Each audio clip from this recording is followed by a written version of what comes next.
So welcome. Good morning from China. Greetings to wherever you are in this beautiful world.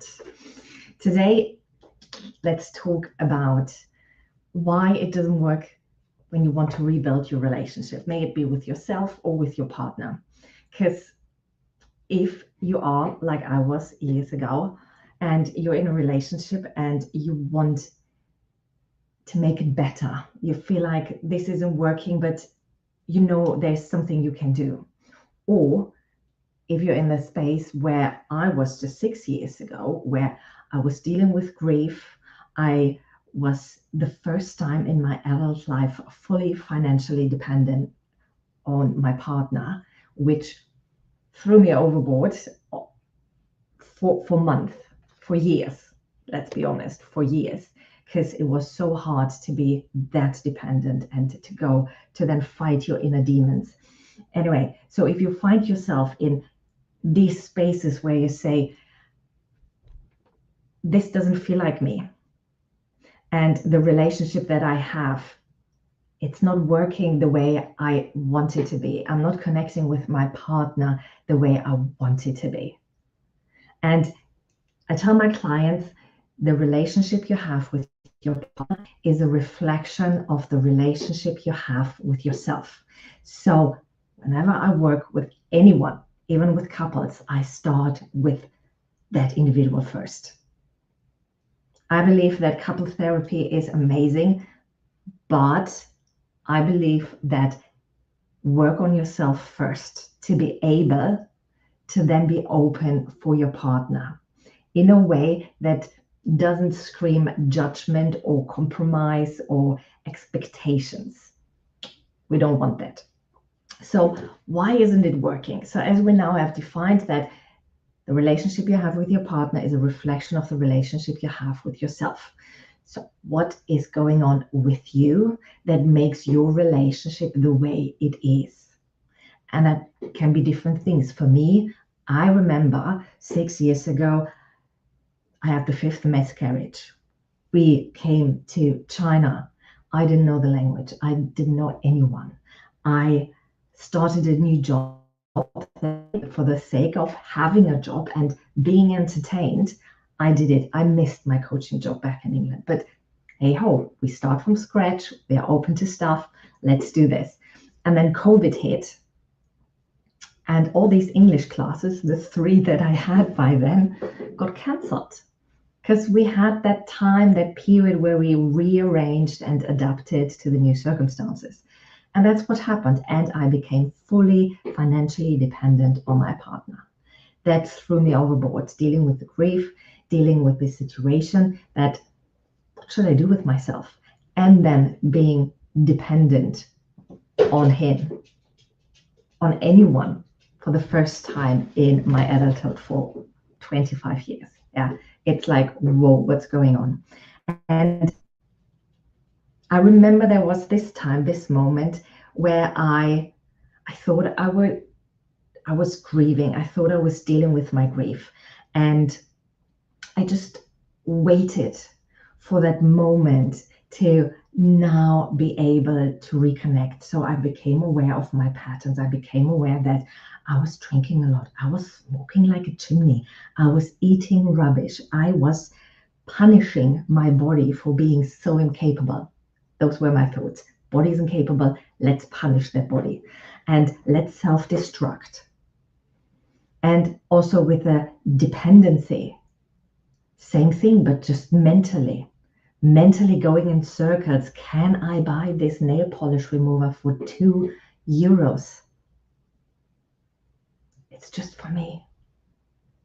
But I can't do it. I can't do it. I can't spend their money for me. Yeah? So, and I was waiting desperately for that moment where I could reconnect with myself and with my partner, being open to him again, sharing what I'm going through without any judgment about myself, at myself, with any shame, with any blame, and without any expectation towards him. So why don't you see it? Why don't you just see it?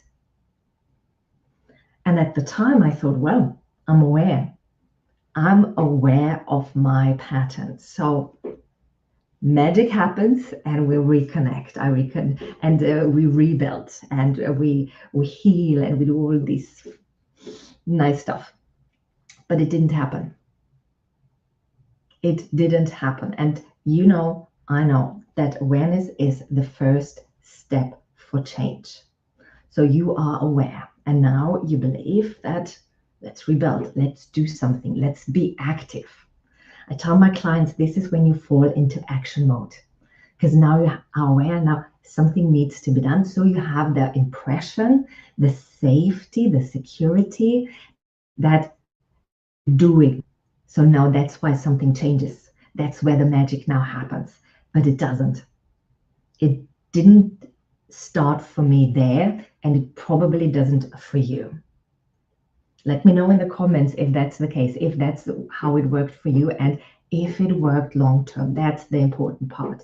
Is it just like, yeah, I did something, now something is changing, and then you let it slide and you come back to where you've been?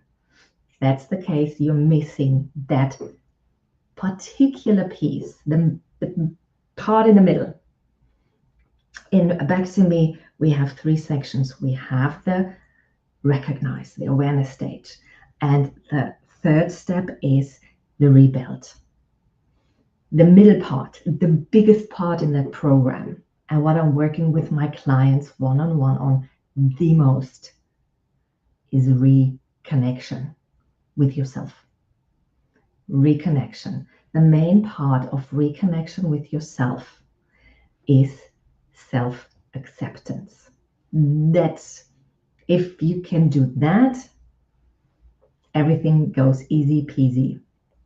And what I mean with self-acceptance is that you become aware of your patterns, thought patterns, behavior patterns, where it comes from, or the nitty-gritty, and then you accept it as a moment in time.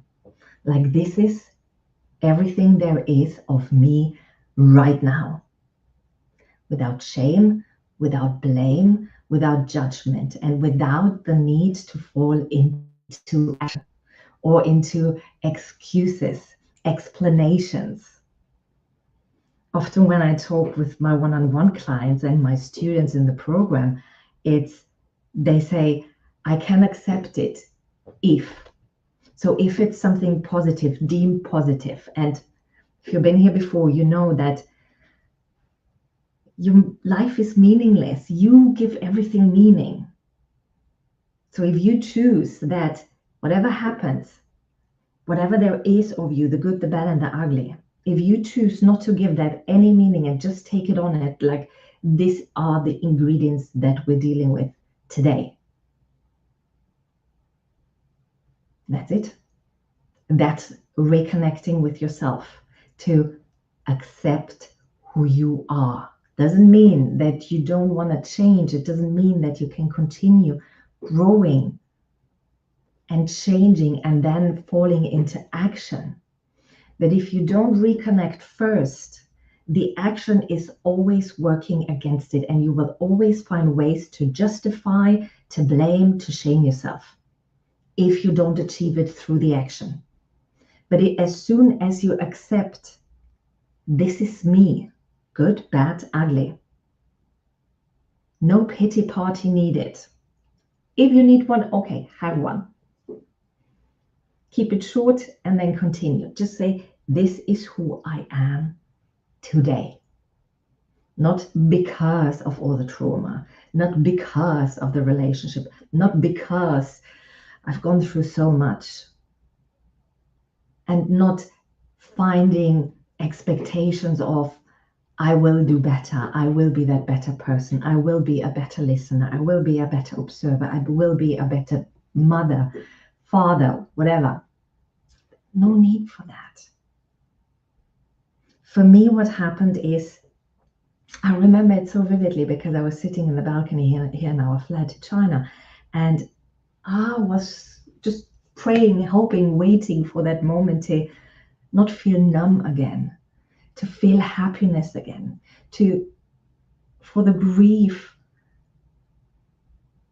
to dissolve, and for the judgment and the weakness that I shamed myself with to be just a little bit less, and that I could be happy again, or at least not as numb anymore. And then this little voice in my head came. Well, we can go into different direction where this voice came from. Nevertheless, that voice told me, well, just give yourself permission. And I gave myself permission to feel the pain of the 5 miscarriages, the 5 babies that I've lost at any point in my life for the rest of my life, whenever there is a trigger, no matter what that trigger is, and that I will go through the pain, that I will sit with the pain and not push it away, not falling into the thought pattern of I can either grieve or laugh. I can either feel sorry or continue to grow and build something new and let that be in the past. I gave myself permission for both, each at its time. And that's when I continued. That's when I could reconnect with myself, with my body again, to not hating it, to not blaming it, to not shaming it, to not destruct it, destroy it, and to continue to work on my mental load, dealing with that dependency that I was in, dealing with being okay to have someone else's money and that person looking after me, being okay with it, knowing that I deserve it, knowing that I don't have to fall into action, doing more, so I'm more deserving of the money, losing myself even more. No, reconnecting, saying, I give myself permission to feel shite about this whenever it comes up, and not blame, not shame, and not judge myself. And that's the reconnection. That's the missing part that you're probably missing in your journey, going from awareness to rebuilding. If you want more information, just send me a message. Hello to you, wherever you are. I can see that people are watching. Let me know if you have any question. Let me know if you want information on Back to Me, where you learn all of this with my support and the community. And I see you again next week. Let's do that. Have a wonderful day wherever you are. Look after yourself and take care. Bye-bye.